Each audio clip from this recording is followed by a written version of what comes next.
โย้ยเออเออใช่ป่ะยันว่าเพิ่นมีชื่อเจ้าซะดอกไปเอาไปจ่ายเพิ่นซะเพราะว่าอัน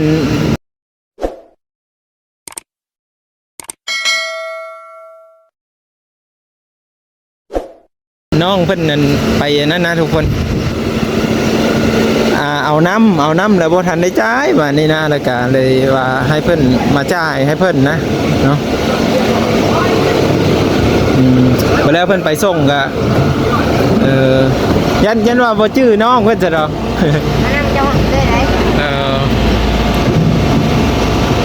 จ่ายเลยตุ๊กนึงเลยก็ได้เพราะว่าอยู่เฮือนเพิ่นน่ะอย่างอีกตุ๊กนึงแต่เจ้ากายไปแล้วให้เอาลงให้เลย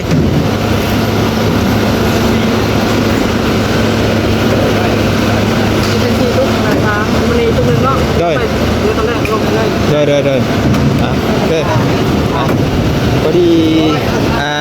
84กับตกอยู่32,000เนาะ84 32นะทุกคนโอ้ไก่เติมนะเพื่อสิมาฮอดนี่ฮะกะสิซ้ำไปเฮินเจ้าหั่นแหล้วเนาะฮะพอดีเนาะโอ้เป็นโรงงานใหญ่นะทุกคนน่าจะขายถังน้ำก้อนน้ำอีหยังนำนะไปเดี๋ยวมื้อนี้สิพาหาไอ้คำโพเด้อรู้จักว่าคำโพเนาะ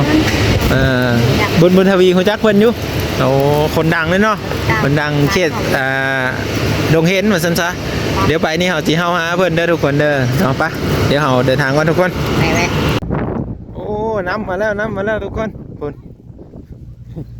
ตุกหนึ่งเนาะพอจ่ายไปแล้วนะทุกคนนี่เพิ่นมาแล้วเด้เนาะก็สิให้เพิ่นเอาลงวันนี้นะนี่ตุกหนึ่งไปผมเป็นรถมาได้พี่น้องเอ้ยรถมาจ่ายน้ำแล้วเนาะดีใจน้องได้กินน้ำแล้ววันนี้ก็คือเป็นตุกที่4เนาะเพราะว่าตุกที่3ตุกครับเพิ่นนั่นได้อันนั้นได้แล้วนะทุกคนโอ้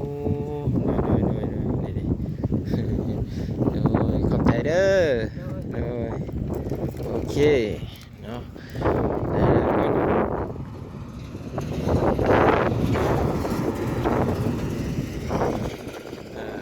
บ้างกันเลยว่าบ่เพิ่นว่าเอาจ่าย4ตุกเลยซะเพราะว่านี่ได้คือว่านั้นเพราะว่าน้ำอยู่พี่หันมันหมดแล้วตุกนี้หันเนาะบ้างกันเลยว่าเอาจ่ายเลยซั่นนะจ่ายเลย4ตุกเลยเนาะก็บ่ได้หลายดอกทุกคนเอ้ย4ตุกก็เท่าเด้อ4832,000เนาะ32,000ก็บ่ฮอด100ดอกเนาะบ่ฮอด100 บาทซ้ำก็เลยจ่ายให้เพิ่นเนาะไปเดี๋ยวหาสิยอเขาไปไว้อยู่บนนี้นะทุกคนสิยอไปไว้อยู่ไปไว้อยู่เต่งใช่เนาะไปไว้อยู่เต่งไปเดี๋ยวขอตัวยอไปไว้กันเด้อทุกคนเด้อพอได้ถือขาตั้งกล้องมาซ้ำเนาะโอ้ยปวดขี่รถไถผู้สาวขี่รถไถทุกคนไปยอไปกันเด้อที่ตัวพาเพิ่นมาฮอดเถินได้พี่น้องเลยน้องบุญทวีกับสายฟ้าเบิ้มมึงยืนดูนำกันมาดูนี่เอ้ยแน่นนะน้องนะติดแหละติดเซลล์บอกแล้วเราให้ติดเซลล์เบาหนุ่มเลยเราให้ติดมาลงอ่านมาแล้วนี่คำโพรถไทยแต่งนี่คำโพรถไทยแต่งเนาะไม่ยังไงน้องคุณปิดใจน้ำตาสายฟ้าไม่ได้นี่จ้ะเวลามาเด้อกำลังตาบอดมาหอดเนาะเบาว้าเป็นยังเนาะบ้านนี้คำพูดรับคนดังคือเนาะกำแพงก็เลยเรียกกระตาไปเลยสายฟ้าโอ้เขาคนไร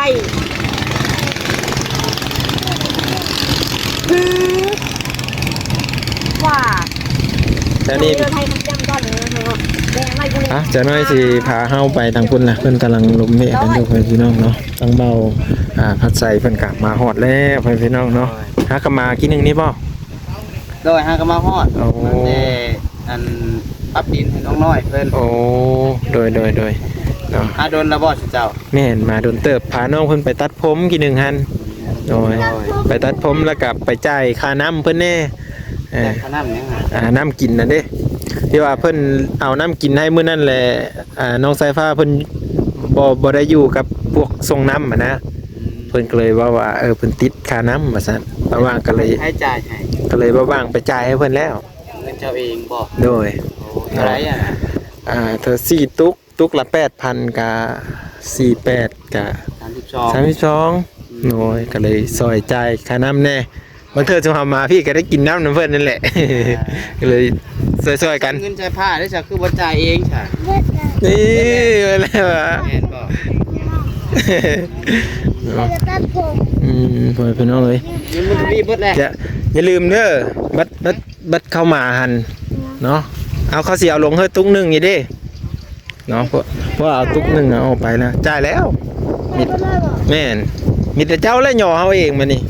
เจ้านั่นยอม บุ้ยสิได้มือป้ากันเลยสิเขาหย่อซอยกันอยู่ เขาจะหย่อเองแหละนี่หย่อก็ไม่ได้บ้านี่เบาโหอยู่บ่ฮะตัดผมใหม่เลยเนาะมือฮ้อน แดด ฮ้อนแดดตาแดดเถอะก็คือสิเบาหัวในจังหน่อยเนาะน้องบุญทวีไปจ้ะ ไอ้เบ้ ทางอายเพิ่นก็มาฮอดเลยนะพี่น้องไปเดี๋ยวเอาไปหาบ่าวแก้วบ่าวบี้นำกันเนาะไปโอ้ยสบายดีบ่าวแก้วโดยมาดีบ่าวบี้โดยถ้าก็มาแต่พาน้องไปตัดผมบ่าวแก้วโดย พักเลยน่ะ แม่น รอเลย เพิ่นก็คือสิเบาไปในจังหน่อย เสื้อผ้าเลยไม่พี่รู้เสื้อผ้า อายเพิ่นเห็นแล้วบ่ตัดผมใหม่นะ ให้ผมน่ะ โดย มีได้มือหนีพอดีมาพร้อมกันหลายคนเลย โดย ที่ได้พากันพุทธหรือกระบาด โอ้สิบหลักเลยเนาะ ต่อยกันแม่ โดยมาหลายคนช่วยกันแล้วไว้เนาะบอบบี้เนาะโดย หล่อเลย เขาได้ค่าตัดผมเนี่ย ผู้นี้15,000อืม เรียกเงินมา10,000เรียกบุญทวีก็ โอ้โดยมื้อนี้แสดงว่าเฮาสิได้บากเสาเนาะ ป่าเลยกันพากันโยเลยกัน โอ้ยอเลยเนาะ พุทธบ่ยากหรอกเนาะ บ่ยากเนาะ เป็นดินทรายเลย โดยช่วยกัน มาพร้อมหน้าพร้อมตากัน 2คน4คน5คน5คน6อีกพี่น้อง คนนี้ขึ้นเยอะเสานี่นะ โดยขึ้นเอ้ากัดแดดกัลุยได้เนาะบอบบี้เนาะ โอ้ยอยากได้เงินครัวก็ต้องลุยเลย นี่พร้อมแล้วบ่บอบบี้สิพาลุยได้มื้อนี้ได้ ซอยกันได้ ซอยกันเลยได้เพิ่นว่า หลายคนอาจจะแล้ว แล้วไหวเนาะ ว่าตั้งเสาแล้วมืออื่นเขาก็เอาได้ยังมา โอ้แล้วขึ้นหลังคาเลยเนาะ แม่ อืม มืออื่นถึงเขาถึงตอบก็ได้ โดย พี่จะเอาตั้งเสาให้มันได้ก่อนเพราะว่ามื้อนี้มาพบกันหลายคนเลยเด้ โอ้โดยเพราะว่าตัวนี้คือมันนักแล้วเนาะเพราะว่าเฮาสิยอเสา ถ้าว่าเขาเห็นต้นนี้แล้วคือว่าเบาแล้วต่อไปนะ โดยขึ้นหลังคาก็บ่ได้นักปานใดเนาะ แม่ โดยมื้อนี้ก็คือสิได้ เจ้าธนัดอยู่ที่ขึ้นราคากัน ก็พอขึ้นได้อยู่ มัน โด ก็ ย บ่สูงหน่อยเนาะ โดย ประมาณนี้แหละนี่ ประมาณหลังห้องน้ำเนาะ แม่ โดยได้อยู่โดย ที่เฮาพยายามมาบ่ตัดดอกเฮาว่าพอเขาว่าเฮาสิไปตัดนี่มันแก่นนะเขาเลื่อยมือมันบ่ได้ มันยากเนาะมันดดเนาะ เนี่ย ฮะ แม่น้องเห็นเจ้าทำเจ้าเองไหนเจ้าของแล้ว เอ้ย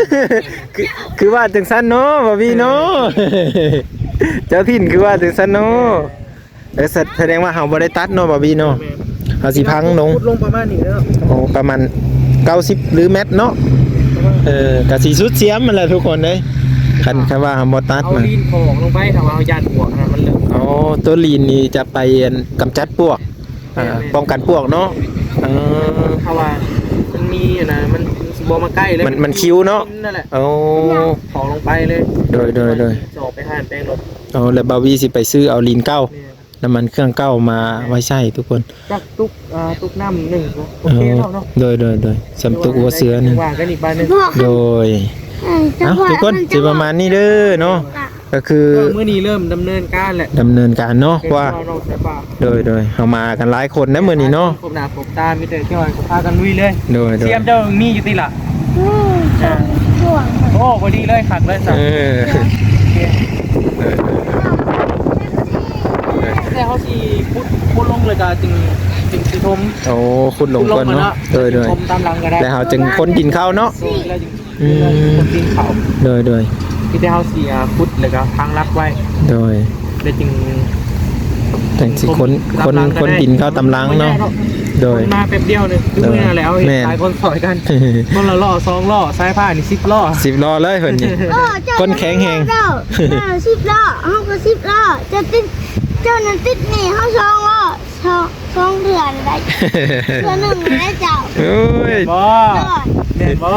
เจ้าหนูได้ยังบ่ได้10 ล้อเลยนะล่ะได้เงิน สิบ่ให้ลบหนี้เลยบ่ เออ ฮะบ่ได้อยู่จัง ก็จะประมาณนั่นแหละเนาะ โดยเอาเดี๋ยวเราสิไปเบิ่งเสาก่อนพี่น้องเอ้ยก็คือเบ้าบี้เพิ่นได้เว้าสู่ฟังนั่นแหละว่าเราต้องได้ฟังแล้วก็ขุดคุ้มลงไปเนาะก็สิยาวเติบแล้วประมาณ3พี่เด้ทุกคนเนาะยาว3พี่เนาะหลังจากนั้นก็สิพากันขุดลงนี่แหละเนาะก็มื้อนี้บ่ว่างก็พาน้องไปจ่ายค่าน้ำเรียบร้อยเลยเด้อพี่น้องเด้อก็เหตุผลที่จ่ายค่าน้ำนี่ก็คือว่าเฮาก็มาบางทีเฮาก็ได้กินน้ำเพิ่นนั่นแหละเนาะเฮาก็เลยจ่ายให้เนาะบ่ว่ากันเล็กๆน้อยๆนะทุกคน30-20,000บ่เป็นหยังทุกคนเลยเนาะก็คือจ่ายให้เพิ่นไปเรียบร้อยแล้วเนาะก็คือมีแต่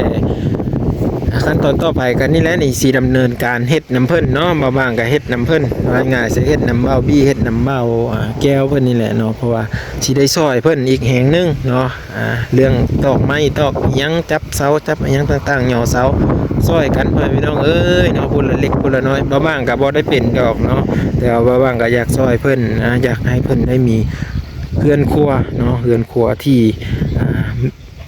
ไว้ดังไฟไว้ดังไฟในยามที่